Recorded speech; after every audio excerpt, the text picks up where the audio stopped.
de Chikapa se sont rencontrés le week-end. Plusieurs priorités de la population de ce coin étaient au menu de ce face-à-face. Le nouveau patron de la nouvelle province du Kasaï estime que seule l'unité conduira à l'épanouissement de son entité. Suivez cette correspondance de Laurent Lukengo depuis Chikapa. Ce premier contact avec les forces vives du chef-lieu de la province du Kasaï permet aux commissaires spéciaux de se faire une idée des préoccupations majeures de la population. Outre les mécontentements de certaines communautés, tribus et territoires au sujet des nominations de dirigeants de la province, l'ouverture de la route de Kandianji vers la frontière avec l'Angola, la réduction du prix de l'électricité et le respect de l'autorité coutumière étaient au menu. Un chef coutumier représente Kabila dans son entité, là où il est. C'est un président de la République. Il mérite quand même son honneur. À mon niveau, vous m'arrêtez, me faire asseoir. Défendawana. Devant ma population. Et c'est du respect ça. Nous, je voudrais seulement vous dire que vous vouliez qu'il y ait un boom économique à Chikapa. Ouvrez la route de Kandianji. Ça devrait être l'une de vos préoccupations. Et dans la ville de Chikapa, il y a 2000 à cause de 3 places, le commissaire, les 2 commissaires. Pour mettre fin à cette rumeur, je vous demander que vous puissiez récupérer dans vos cabinets certaines personnes dans différentes communautés, là où des rumeurs sortent, pour qu'on soit ensemble pour la reconstruction de notre province. Nous avons l'obligation de commencer notre province sans fissure. Il faut que nous partions unis, estime le commissaire principal du Kasaï, Marc Manyanga. C'est ça que j'ai dit, faisons un effort. C'est une nouvelle province, avançons. Progressivement, nous allons avoir toutes les divisions, nous aurons toutes les directions provinciales. Je ne pense pas que tout ce que nous allons avoir, qu'on ne soit pas à mesure de réaliser l'équilibre. Cherchez à poser ce genre de questions dès le départ maintenant. Je vous dis, recherchez très bien. Ce sont certainement les ennemis de notre progrès. Il faut que nous puissions être suffisamment vigilants. Nos problèmes, nous devons les poser. Entre nous, nous avons l'obligation de commencer notre province sans fissure. Que nous partions unis dès le départ. Depuis Chikapa, chef-lieu de la province du Kasaï, Laurent Kengolachonda, RTGA. De retour à Kinshasa, la route bypass au niveau du triangle campus de l'université de Kinshasa est impraticable à ce jour. L'impraticabilité de cette artère est due à l'inondation de eaux de pluie qui se sont abattues dernièrement. Et cela a pour conséquence les difficultés pour les usagers de cette chaussée de grande importance d'atteindre le rond-point Ngaba et même de se rendre à Kindele, à l'Unikin, à l'ISTEM et aux cliniques universitaires. Abdoul Soko nous retrace le fait.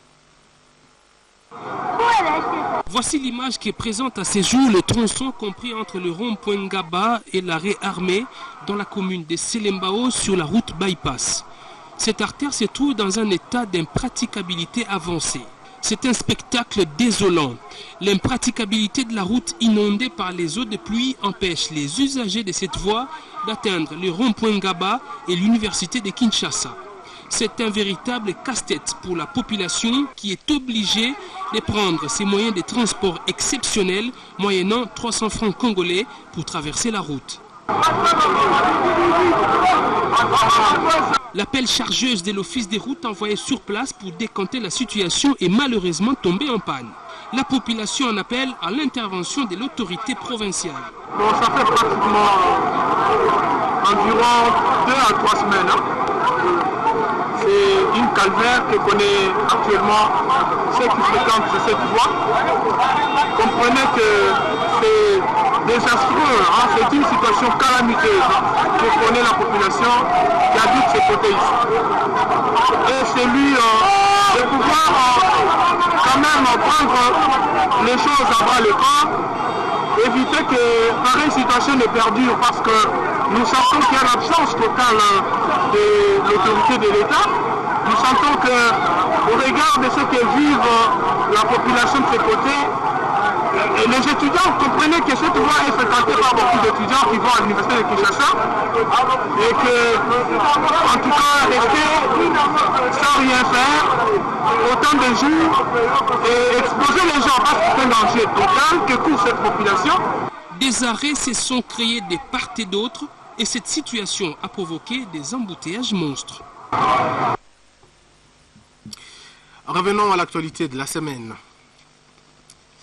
Les ex-combattants M23 basés en Ouganda et au Rwanda seront rapatriés en RDC selon ce qui a été convenu lors de la réunion de chefs de l'État de la CIRGEL tenue au mois de mai de cette année. Un chronogramme a été établi, cela va du 1er au 15 décembre. C'est l'une des recommandations formulées à l'issue de la réunion des ministres de la Défense de la CIRGEL tenue mercredi ici même à Kinshasa. Suivez ces reportages de Patrick Isobongese Bokuma et Yannick Bilam.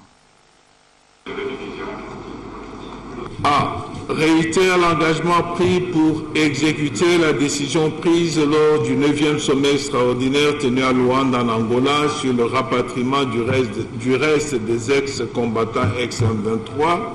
B. Salue et reconnaît toutes les décisions prises lors des réunions qui ont suivi le sommet extraordinaire des chefs d'État et recommande la réactivation du plan de rapatriement des ex-combattants ex-M23 qui avait été adopté à Kampala lors de la réunion du mécanisme du groupe de travail sur le rapatriement.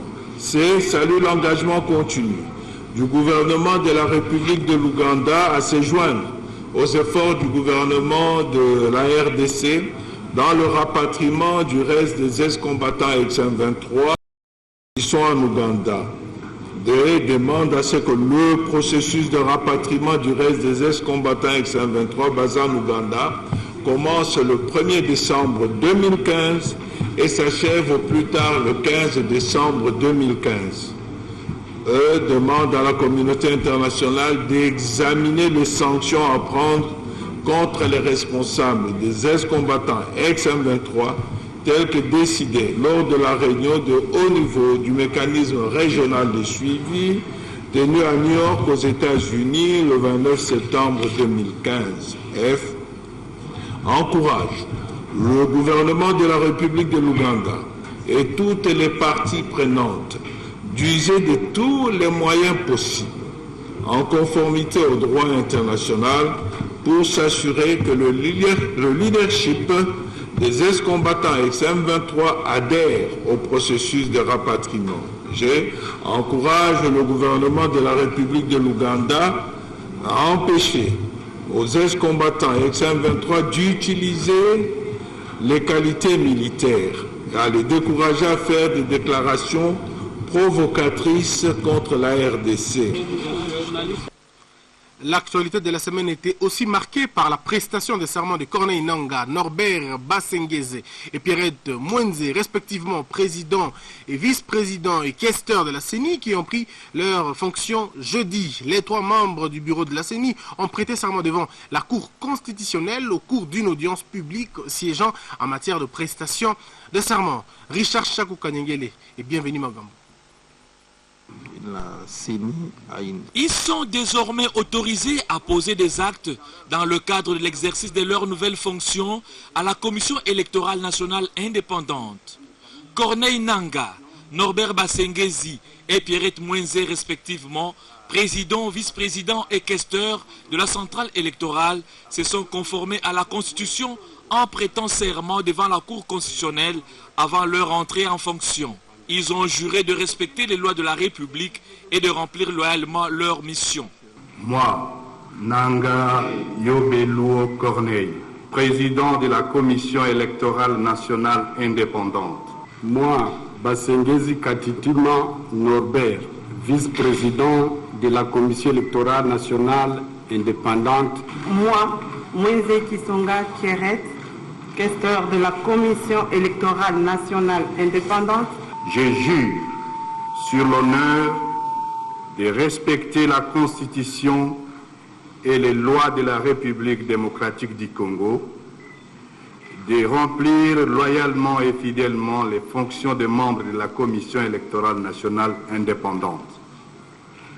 Je prends l'engagement solennel de n'exercer aucune activité susceptible de nuire à l'indépendance, à la neutralité, à la transparence et à l'impartialité de la Commission électorale nationale indépendante, de garder le secret des délibérations et du vote, même après la cessation de mes fonctions, de ne briguer aucun mandat électif aux échéances en cours même si je ne fais plus partie de la Commission électorale nationale indépendante. La Cour vous donne acte de votre prestation de serment en qualité de président de la Commission électorale nationale indépendante et vous présente ces très sincères félicitations et vous souhaite un fructueux mandat. Après le serment, les nouveaux membres du bureau de la CENI ont été invités à signer les procès-verbaux de leur investiture. Dans l'objectif d'éclairer les étudiants sur la prétendue augmentation de frais académiques 2015-2016, mais aussi fournir des explications claires des l'ESU, le professeur Théophile Mbemba Fundu a initié une série de sensibilisations des étudiants. Question d'éviter les actes de vandalisme. Après les étudiants de l'IEC Gombe, le ministre est allé à la rencontre de ceux de l'UPEN. Neftali Bamutala Ouseni, Patrick Pezo Zanetti et Clarisse et Coco Kapalai pour le reportage. C'est de la manipulation pure et simple qui était à la base de la situation de trouble dans quelques instituts supérieurs de Kinshasa. Aucune décision n'a jamais été prise pour l'augmentation des frais académiques. C'est ce qu'avait déclaré le ministre de l'ESU, Théophile Mbemba Fundu, devant les députés nationaux. Après avoir répondu à la question d'actualité du député Clément Kankou, le ministre Théophile Mbemba a échangé avec les étudiants de l'Institut supérieur des commerces sur les sujets relatifs à l'augmentation des frais académiques. Le patron de l'ESU a rassuré les étudiants quant aux instructions fermes du gouvernement de la RDC données aux chefs d'établissement d'enseignement supérieur et universitaire public. Nous tenons à avoir un consensus, non pas seulement du COPA comme conseil, mais un consensus qui engage aussi l'ensemble de la communauté universitaire. C'est pour cela que nous sommes venus et nous ne voulons pas qu'il y ait de mécontentement au niveau des sites de l'enseignement supérieur universitaire. Nous ne voulons pas qu'il y ait des récupérations politiciennes. Nous voulons que le dialogue qui va se faire puisse se faire en paix et en toute sérénité. Et je pense que nous avons invité le comité de coordination de poursuivre les discussions avec les étudiants pour une éventuelle renégociation plus tard. Mais pour le moment, les étudiants payent les frais académiques qu'ils ont eu à payer l'année dernière.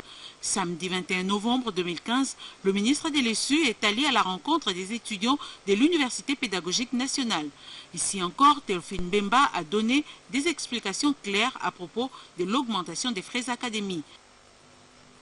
Le monde a célébré ce 20 novembre la journée mondiale des droits de l'enfant, une journée qui correspond avec le 26e anniversaire de la Convention de droits de l'enfant. Cette journée a eu pour objectif de faire connaître et respecter les droits de l'enfant dans le monde.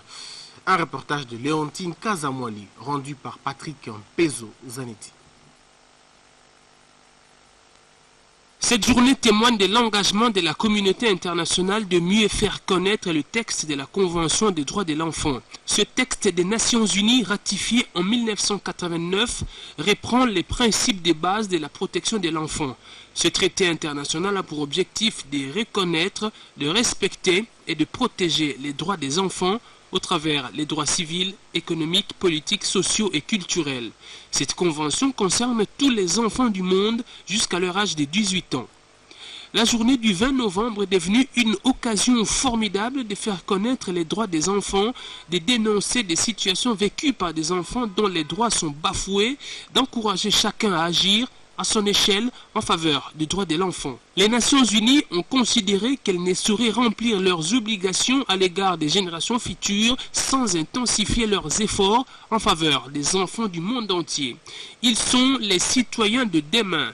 Chaque année, le 20 novembre rappelle que l'humanité doit donner à l'enfant ce qu'elle a de meilleur. La journée des droits des enfants est une aubaine pour agir pour le bien-être des enfants du monde entier. Les enfants ont des droits, aux adultes de garantir leur respect. Le Code de la famille congolais continue à renfermer des dispositions discriminatoires à l'égard de l'enfant et de la femme. Voilà qui justifie les plaidoyers faits jeudi 19 novembre par le cadre permanent de la concertation de la femme congolaise au Parlement pour la révisitation de certains articles. Le gouvernement congolais qui a reçu ces suggestions a affirmé que la plupart des dispositions intégrant la dimension genre lors de la révision seront prises en compte. Souzy Kibira Omari et Yannick Bilamou pour le reportage. Les articles 349, 383, 444, 453 et 500 du Code congolais de la famille devront être revisités pour mettre fin aux dispositions discriminatoires à l'égard de l'enfant et de la femme en RDC. Telle est la raison de ce plaidoyer du cadre permanent de concertation de la femme congolaise ce jeudi 19 novembre au Parlement. D'autres avancées tant au niveau national, régional qu'international peuvent être notées.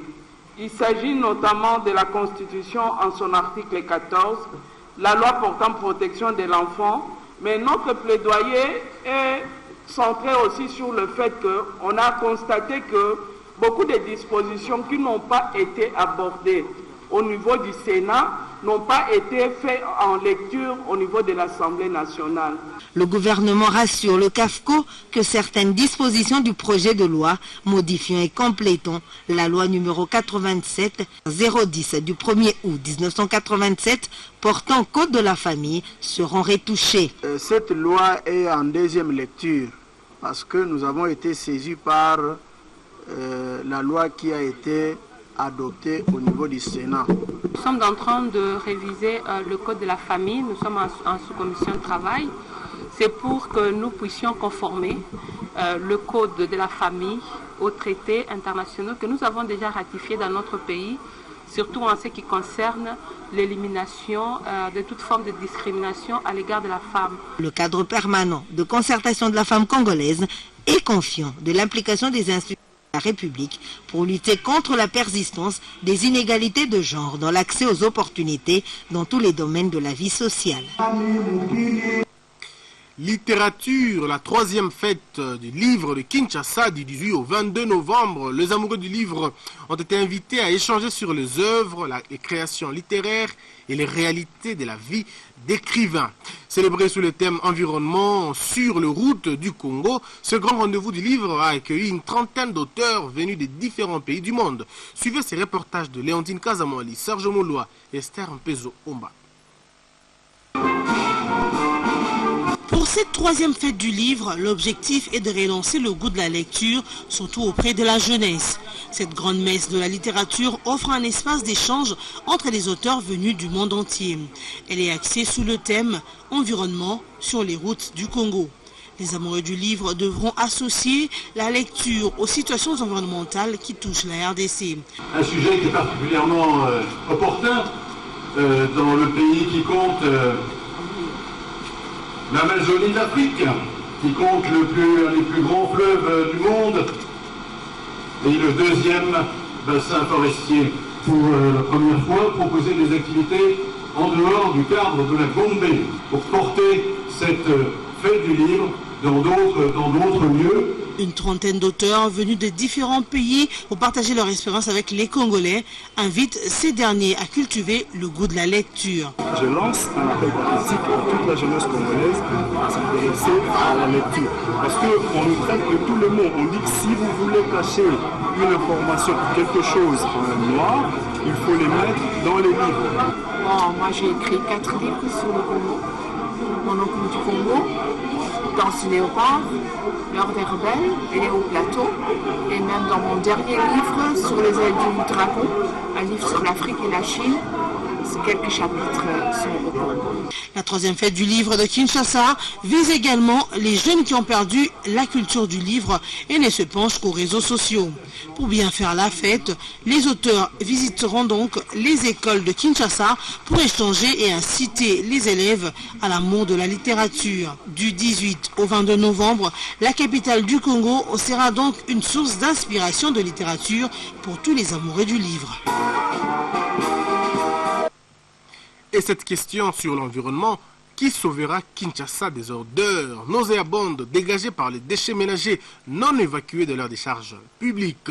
Depuis le 20 août 2015, l'hôtel de ville de Kinshasa a la charge d'évacuer ces déchets autrefois transportés et évacués par l'Union européenne. C'est un constat de Nana Bwana, Linda Kibushi, dans un commentaire d'Esther Mpezo-Omba. La gestion des ordures ménagères à Kinshasa est en panne. Un petit effort suffit pour le constater.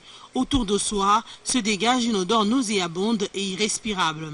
Au croisement des avenues Sayo et Banalia, la décharge publique autrefois gérée par l'Union européenne semble être abandonnée à son triste sort depuis plus de 2 semaines. Les immondices s'amoncellent à la grande indifférence de l'autorité urbaine qui a hérité de cette gestion. La population de la commune de Kassavubu exprime sa révolte. Gouverneur azongisa musala na bamikoro musala eza yete. Azongisa bango musala na bango. Ou bien tokotinda batapusa bwa ngo tina goudron. Ko kanga nzela bakonzi bayeba. Bamona ke bazo sala mabe. Bango bamona ke soki nzela kanga bakoyeba ke batu bazomona pasi yoka soloti koto. Eza malamu te azongisa la Union européenne musala na bango. Salite wana eleki mingi. Balobi carburant ezate. Bazo mbongo oyo agambela batike wana mbongo ba marché kaka. Basomba carburant. Bazo mbongo wana.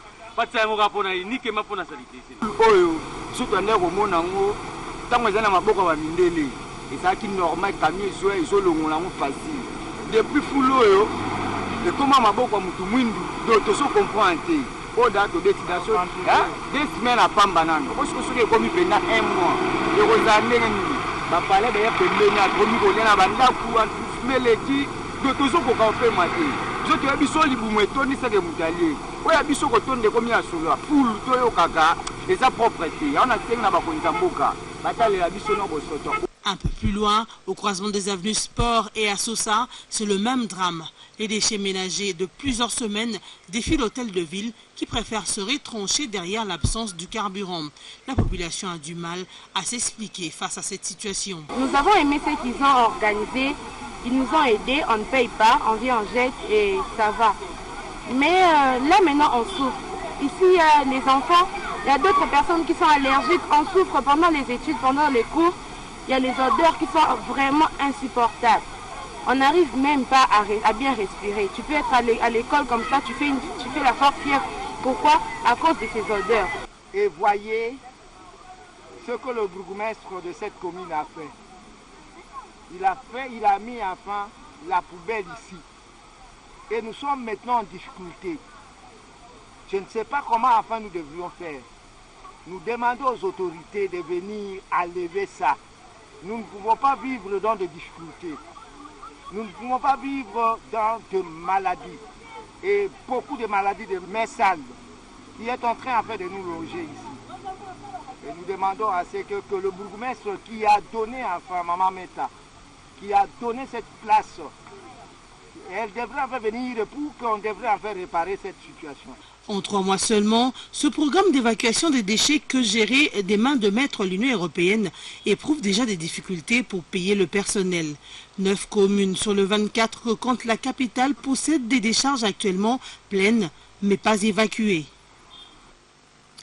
Et c'est un message assez nécrologique. Décédé dernièrement, Sylvain Kayembe, ou Kayembe, membre du Congrès national congolais, a été mis en terre le jeudi dernier aux États-Unis. À Kinshasa, les membres du parti cher au député national Puis Mwabilou Bayomukala lui ont rendu un dernier hommage au plateau de professeurs Oli Tomake, Gladys Bananga et Elvis Ndaya pour le reportage. Le Congrès national congolais compatit au malheur qui a frappé son secrétaire national en charge des relations avec d'autres institutions et partis politiques, Clément Kitenge Kisaka Stone, qui a perdu son oncle maternel.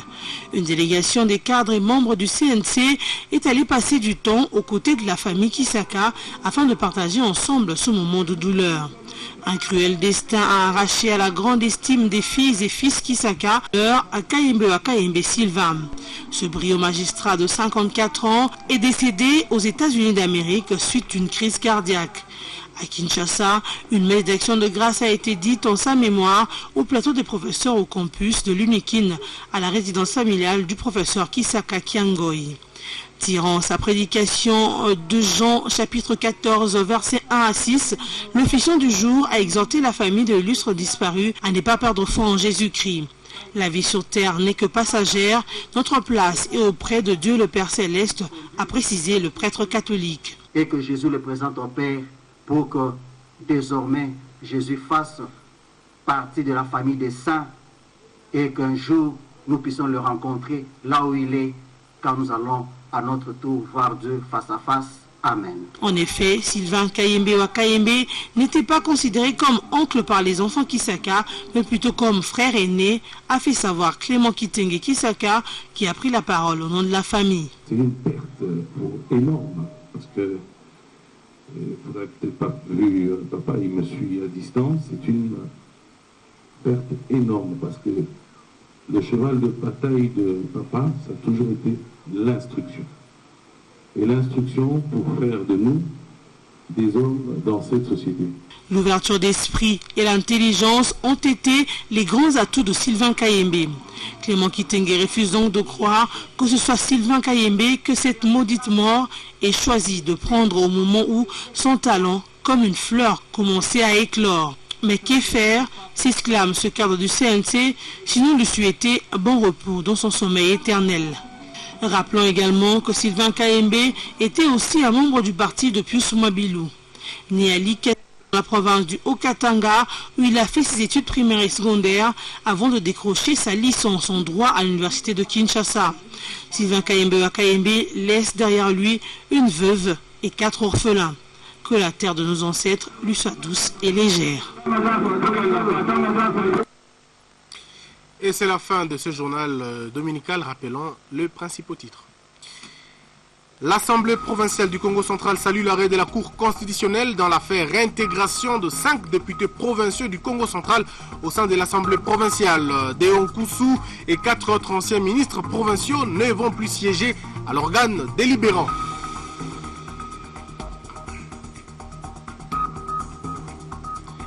En page rétrospective, la prestation de serment du bureau de la CENI devant la Cour constitutionnelle, Corneille Nanga, Norbert Basengezi et Pierrette Mwenze ont pris respectivement leurs fonctions jeudi.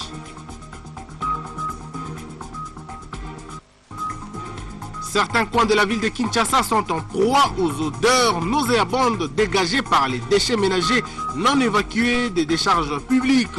Après de 2 semaines, cette situation perdure.